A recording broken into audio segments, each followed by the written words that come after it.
Well, welcome back to the Best of Investing. I'm Edward Brown, your host. Mark Hanf couldn't be here with us today, so I got a couple of extra special guests.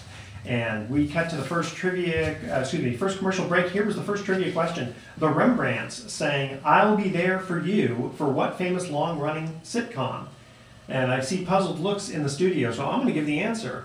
It was Friends, with Jennifer Aniston and Matthew Perry, etc. Okay. And now, Glenn Youngling is general counsel to Homeowners Association, but he also knows a lot about contracting. So I'm going to ask, I got this off your website, and I think the audience would like to hear this sort of thing.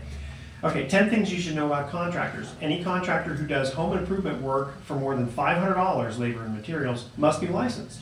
Absolutely, and it's important. That license provides a certain amount of stability and reliability, but more important in the horror stories that we see as attorneys is the fellow that's on a ladder, the laborer that's up on a ladder that falls off and has a catastrophic injury. If it's an unlicensed contractor, the homeowner is deemed the employer of that individual, and the crisis that develops there is that the homeowner's insurance won't pick it up as workers' comp, and the liability won't pick it up either. So we see homeowners exposed to these million-dollar judgments for catastrophic injury because they didn't check the license ahead of time. Which is probably one of the reasons why the Homeowners Association, when they get one of the homeowners who says, gee, my brother-in-law is a plumber, he can do such and such job, if he's not a licensed contractor, that's why they most likely have to say no. They do. There's huge exposure if anything goes wrong. Okay. And let's see here, also if the total cost of the improvement exceeds $500, the contract must be in writing.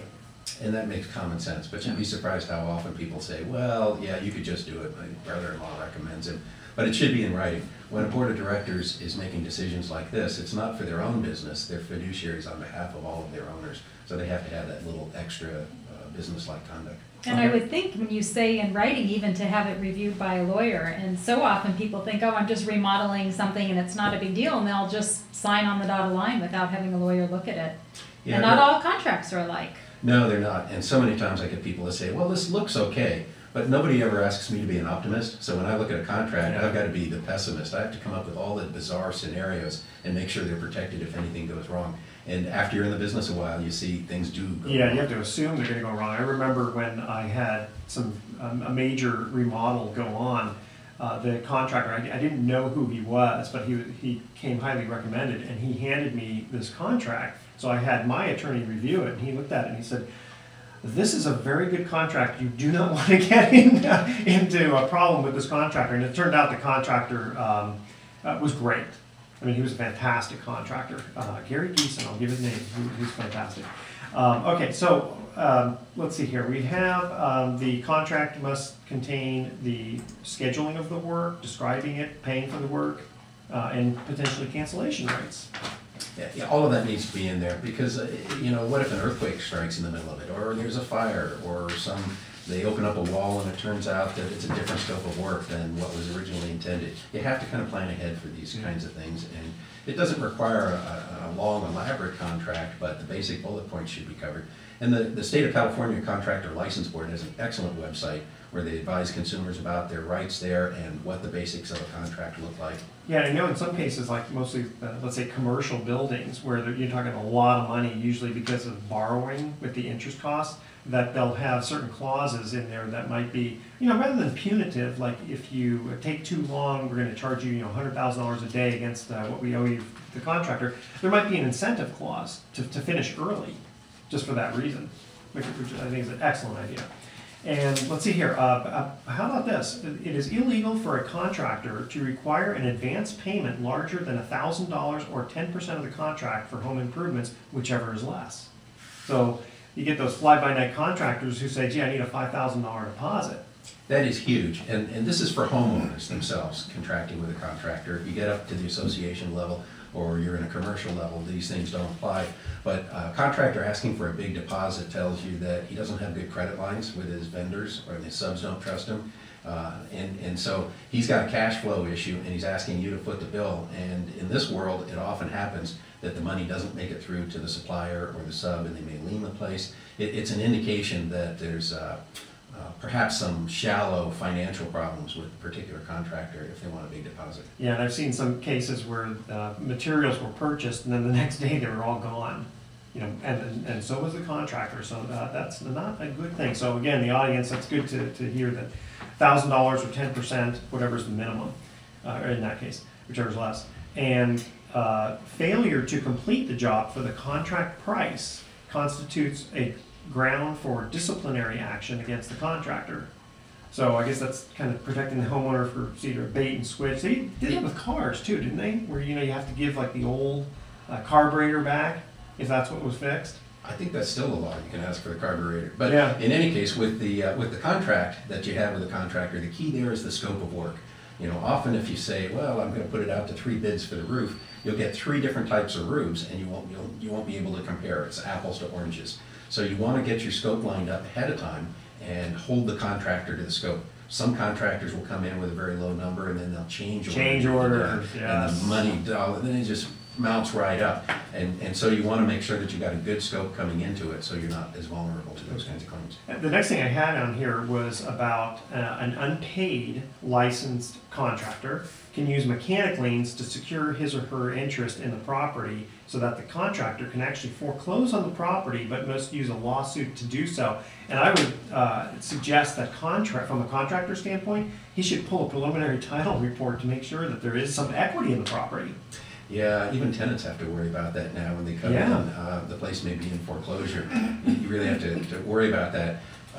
Things are not always as they seem to be. The owner of the property may be thinking, once I finish this remodel, I'll put it on the market. But if they've got cash flow problems, the contractor could be in a financial problem, especially with the cash flow. But the law is very good. If a contractor complies with the law, their lien rights are very powerful rights. And while they have to file the lien, eventually they have to file an action to back it up. But it's got teeth to protect the contractor. And they must do so within 90 days of the date the lien was recorded. Right. Because that's why they do preliminary recordings of these liens ahead of time. Correct. Yeah, I remember, getting some work done at the house. Suddenly I get these certified letters and, the mechanics lien type stuff, and you get scared. You go, wait a minute, I haven't even paid for anything yet. But it's a preliminary. Well, those are from suppliers and from subs who are afraid you might not know they're working on the job. So they send you that so they can say, hey, you better be sure I'm paid. Just because you write a check to the general doesn't mean that he's going to write a check to me. And before you close out the job, you're going to want to make sure that I'm paid and that I sign off. Well, and you mentioned about tenants. How many tenants, when they're going to go rent a place, be it a building or a personal residence, check to see the financial stability of the landlord? Because ordinarily, in reality though, most likely if it's, bank foreclosing, they're probably not going to kick the tenant out. Depends on the situation, but that'd be kind of nasty. If you're the tenant and you come in after here I am playing lawyer. Correct me if I'm wrong. If the bank is already secured lien and then you sign a lease, the tenant signs a lease, the tenant is subject to whatever the bank decides. That's right, and it's happening out there. The owners may move out of the place and they'll figure, well, until the bank forecloses, and very often that's 12, 14, 16 months later, they'll put a tenant in there, pocket the money in the interim, and the tenant pays a deposit on the front end, and then when the bank knocks on the door and says, we're the new owners, you're out, the tenant hasn't got the deposit anymore. Yeah, of course nowadays there's so many tenants' rights with, it takes how long to kick them out? Yeah, well, that becomes a problem for the bank, but tenants, if they smell any financial distress for the owner, they should do a double check on their finances. Okay. Foreclosure. Thank you very much. We are going to go to, thank you very, well, by the way, Glenn, you're going to stick with us, but in the meantime, why don't you tell people, audience, how to get a hold of you if they have questions? Well, I do general counsel work for associations, so it's not individuals or individual homeowners so much. But there is information at my website, and that's younglinglaw.com, younglinglaw.com. The telephone number at the office is 415-454-1090.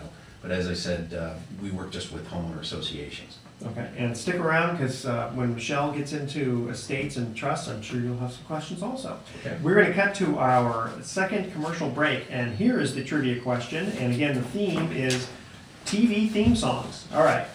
What was the name of the TV show that had the theme song Where Everybody Knows Your Name that took place in a bar in Boston?